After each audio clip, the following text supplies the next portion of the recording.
Those of you who are joining right now, the letter that Charlie Kirk sent Benjamin Netanyahu before he died, and Benjamin Netanyahu came out on television and referenced this letter when he gave condolences to Charlie Kirk's family and Charlie Kirk and his legacy.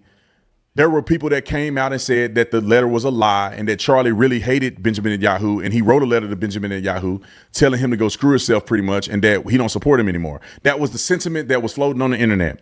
But here is Benjamin Netanyahu's the letter that he received from Charlie Kirk. I did my due diligence to try to verify this as best as I can. It was posted by the New York Post, and a lot of the people that I know, they had made inferences that they have knowledge greater than mine that this is authenticated. Okay. And if it's somehow not, I'll tell you it's not. But right now, it seems like it's being shared all over the internet, shared by major platforms. It seems to be authenticated to me. Okay. I'm going to read it from the top because ChatGPT translated it and gave it to us, and it was wrong, or some of it was wrong. Okay. This is verbatim. All right. It says, from the desk of Charlie Kirk, dear Mr. Prime Minister, one of the greatest joys as a Christian is advocating for Israel and forming alliances with Jews in the fight to protect Judeo-Christian civilization. Most recently, I am proud to have taken over Ambassador Huckabee's show on TBN, where we continue to support Israel and the Jewish people. As Mohammedanism spreads in Western society, it's critical that Jews and Christians stand united in an effort to contain and roll back radical Islam and Sharia law. I regret to report that anti-Israel and anti-Semitic trends are at record levels on social media. These negative sentiments then flow downstream into college campuses and even steep into the conservative MAGA community. My team and I spent months analyzing these trends and debating ideas that could help you and your country push back against these disturbing developments. Anti-Israel sentiment can undermine American support for Israel. The purpose of this letter, and this is important, the purpose of this letter is to lay out our concerns and outline potential remedies. Everything written here is from a place of deep love for Israel and the Jewish people. I think it's important to be brutally honest with those whom you love. In my opinion, Israel is losing the information war and needs a communication intervention.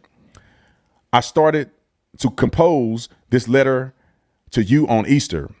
I should have been focused on my family, but I was getting bombarded with messages about the Israeli war or Israeli army, making it difficult for Christians to access churches in Jerusalem on Easter. That was a difference.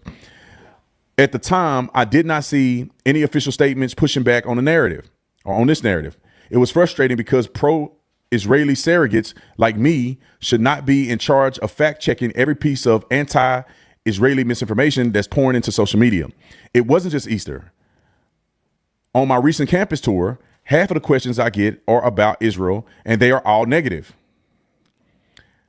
I often spend half of the time on these campus tours defending Jews and Israel, which I'm proud to do because I love Israel and I love the Jewish faith. I spent endless hours with Dennis Prager over the years studying the Torah. Sometimes I feel like I'm defending Israel in public more than your government. My experience on college campuses matched a recent Harvard-Harris poll, which reported that 40% of 18 to 24-year-old Americans support Hamas over Israel. Even in young MAGA circles, Israel is losing support. We're getting huge crowds of 4,000 to 5,000 students on some of my campus tours. My campus visits are becoming like a rock concert atmosphere filled with conservative patriots. Yet on these campus visits, I'm confronted with, and then he goes on. Let me pull it up.